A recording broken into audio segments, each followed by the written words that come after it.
38년 동안 그 미문에서 구걸하던 사람이 일어나 곳곳 뛰는 놀라운 역사를 이루어 주셨습니다. 베드로와 요한이 은과 금은 내게 없거니와 내게 있는 것으로 내게 주노니 나사렛 예수 이름으로 일어나 걸어가라 말씀하실 때 말씀대로 이루어지는 역사가 일어났습니다. 그것처럼 말씀대로 이루어지는 역사가 일어나게 되기를 바랍니다. 예수님의 12제자 중에 베드로가 있었는데 이 베드로는 고기잡이를 했던 사람입니다. 근데 어느 날 밤새도록 고기를 잡았지만 한 마리도 못 잡았지만 주님이 깊은 데로 가서 그물을 내리라고 말씀하시니까 깊은 데로 가서 그물을 내리는, 그래서 고기를 많이 잡는 놀라운 역사가 있었습니다. 베드로가 순종하였기 때문에 그런 일이 일어났습니다. 그물이 찢어지도록 고기가 잡혔다라고 말하는데 2배에 가득 채웠다라고 말합니다. 기대보다 훨씬 많은 고기를 잡은 거지요. 우리 인생 가운데 이와 같이 기대보다도 훨씬 더 행복한 삶을 살아가는 은혜가 주님 안에서 있기를 바랍니다. 오병이의 기적의 사건도 마찬가지입니다. 장정이 5,000명이 베세다 광야에서 아침부터 밤까지 예수님의 말씀을 경청하고 있었습니다. 그런데 때가 되어서 이제 먹을 것을 주라고 말씀하시는데 그 빈들에서 먹을 것을 그 많은 무리에게 준다는 것은 쉬운 일은 아니었습니다. 돈도 있어야 되지만 돈은 데나리온이 200데나리온이 들어가는 그 돈도 있어야 되지만 돈이 있어도 살만한 어떤 음식이 없기 때문에, 음식을 파는 곳이었기 때문에 쉽지가 않았었습니다. 그런데 허기를 채워야만이 되는 그런 상황에서 어린아이가 보리떡 5개 반 물고기 2마리를 예수님 앞에 내놓았을 때 축사하심으로 기적이 일어나는데 그 떡을 뗄 때마다 먹고 마시는 역사가 일어났는데 12바구니를 남기는 놀라운 축복의 역사가 일어났어요. 2025년도 새해가 밝았습니다. 나라가 혼돈 가운데서 탄핵이라는 어려운 난관에 봉착한 그런 2025년대를 살아가고 있습니다. 요셉이 보니까 이 요셉이 그런 어려운 삶을 살았던 걸 알 수가 있어요. 요셉은 형제가 12이었는데 11번째 아들입니다. 그런데 꿈을 꾸는 요셉이었습니다. 어느 날 별과 하여와 달들이 자기에게 절하는 것을 알고 형에게 말하니까 형들로부터 미움을 사는 것을 알 수가 있습니다. 아니, 곡식당들이 요셉의 단에게 고개를 하는데 그 얘기를 하니까 또 형들한테 미움을 사게 됩니다. 그 어느 날 양떼를 이끌고 들판에 나갔는데 아버지의 심부름으로 형들이 잘 있는지 이제 음식을 가지고 가는데 저기 꿈쟁이 요셉이 온다라고 형들이 음모를 합니다. 가만두면 안 되겠다라는 마음으로 물이 없는 구덩이에 빠뜨립니다. 근데 미디안 장수가 지나가는데 그러지 말고 우리가 팔자. 그래서 은 20냥에 팔아요. 아니, 예수님은 은 30냥에 팔렸는데 팔린 것은 비슷한 것 같아요. 예수님이 죽은 지 사흘 만에 부활하셔서 다시 오실 예수라고 말씀하시고 학수고대하고 기다리고 있는데 요셉이 미디안 사람으로 팔려가서 보디발 아내에게 유혹을 당하는 그 시점에서 그 유혹을 물리쳤는데 음모에 걸려가지고 감옥에 갇혀가지고 감옥에서 나중에 꿈 해몽을 통하여 살아나오잖아요. 풀려나오잖아요. 요셉이 가는 곳에 애굽이 풍요롭고 그 미디안 그 지역에 좋은 일이 있다 보니까 군고충료를 내세우는데 그 아내의 어떤 무함을 통하여 억울한 일이 있었지만 그래도 그 감옥에서 살아나오잖아요. 그것을 봤을 때 예수님의 죽은 지 사흘 만에 부활하신 그 내용하고 어떻게 보면 또 비슷해요. 요셉은 17살밖에 되지 않았지만 그래도 하나님의 은총을 받은 자라고 말합니다. 하나님의 은총을 받았어요. 여러분, 하나님의 은총으로 가득 넘쳐나는 귀한 은혜가 넘쳐나게 되기를 바랍니다. 성전 미문의 안진뱅이를 보니까 여기에서 또 미문의 안진뱅이는 거기에서 40년 가까이 38년 동안 미문에 앉아서 구걸했는데 제9시에 지금으로 말하면 오후 3시쯤 되는데 이 3시쯤에 성전으로 올라가는 예배차 올라가는 많은 사람들에게 손을 내밀고 구걸하고 있는 이 차에 기적이 일어나는 것을 볼 수가 있어요. 일어나 걸어가라고 베드로와 요한이 말하니까 발목에 힘이 생기고 힘줄이 생기고 걸어가는 역사가 일어났어요. 여러분, 걷는다는 게 얼마나 감사한지 몰라요.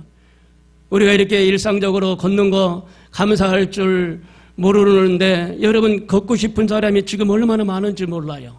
이 걷는다는 게 하나님의 은총이고 걷고 있다는 게 기적 가운데 산다는 것을 여러분, 우리는 알아야 돼요. 안진뱅이가 뛴다는 거 여러분, 기적입니다. 안진뱅이의 소원은 처음이나 마지막이나 일어서서 좀 뛰고 싶은 마음이에요. 그게 소원입니다. 그런데 걷고 뛰는 사람은 그 감각을 잘 못 느낍니다. 구걸하는 사람은 구걸하는 그 장소에서 해방을 얻고 자염을 얻고 좀 먹고 마시고 사는 게 그들의 소원입니다. 베드로와 요한이 지나갈 때에 그들이 말합니다. 먹을 걸 좀 동냥해달라고. 그런데 은과 금은 내게 없다라고 말하기 전에 뭐라고 말했냐? 나를 먼저 바라보라고 말했어요. 나를 먼저 바라봐라. 나를 쳐다봐라 말씀하셨어요. 그러니까 미문에 앉아있던 그가 쳐다보니까 은과 금은 내게 없거니와 내게 있는 것으로 내게 주노니 나사렛 예수 이름으로 일어나 걸어가라고 말씀하십니다. 그러니까 다리에 막 힘이 생기는 거예요. 무릎에 힘이 생기는 거예요. 생명을 얻되 넘치게 얻고 정신이 반짝 나는 겁니다. 하나님이 살리시면 사는 역사가 있습니다. 하나님이 치료하시고 작정하시면 치료 역사가 일어나게 될 줄로 믿습니다. 그래서 이 사람은요, 이제 새 힘을 얻고 내가 이렇게 치료받았다라고 그들을 따라서 성전 안으로 같이 들어가는 거예요. 내가 이렇게 치료받았다. 많은 사람이 왔을 때 성전 빈문에 오랫동안 앉아있던 저 사람인데 걷고 뛰니까 기뻐하니까 그 모습을 보고 많은 사람들이 하나님은 살아계신다는 것을 알게 됩니다.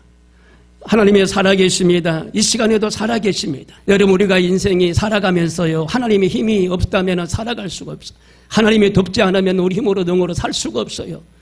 하나님 도와달라고 여러분 간청하시고 메어 달리시길 바랍니다. 하나님 역사해달라고, 하나님 도와달라고 간청하시기를 바랍니다.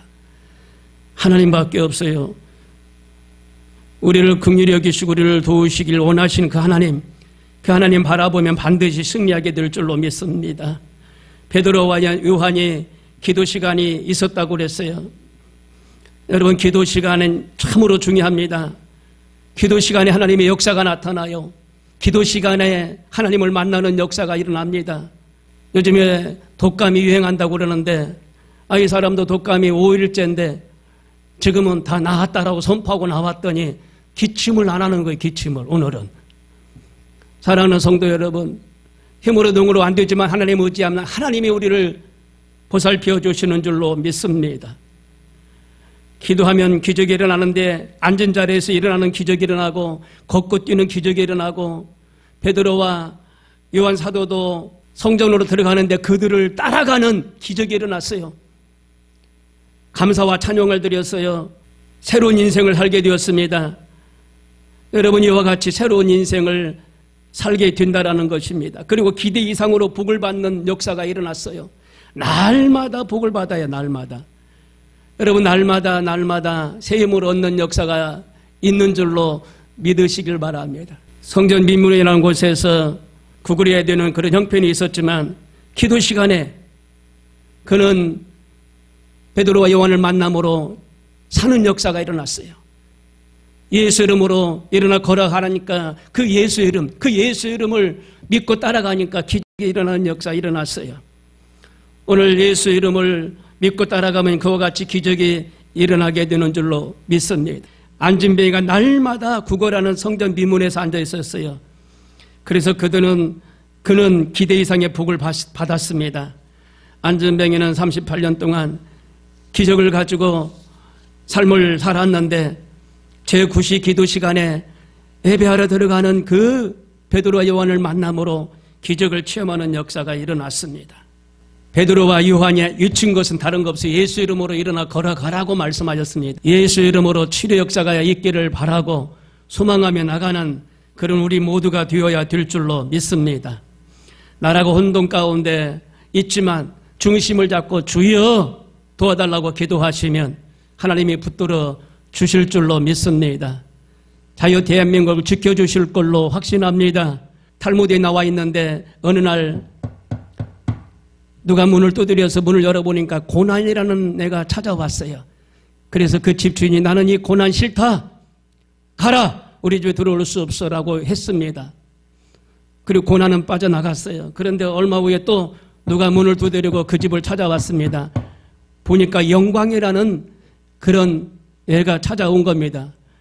그런데 영광 좋아, 영광 좋아 받아들인다라고 하니까 주인장이요, 내 동생이 있는데 내 동생과 같이 들어가길 원합니다라고 말합니다. 그래 좋다. 누구냐 그랬더니 고난이라는 동생입니다라고 하는 거예요.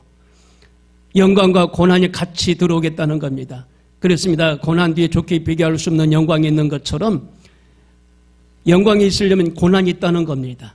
이 점 이해를 하시고 나라가 고난이 어려움이 있으면 영광이 있다는 사실도 기억하고 나라와 민족을 위해서 힘쓸 때 기도할 때 분명히 영광이 나타나게 될 줄로 믿습니다. 다 같이 합심으로 한번 기도하겠습니다.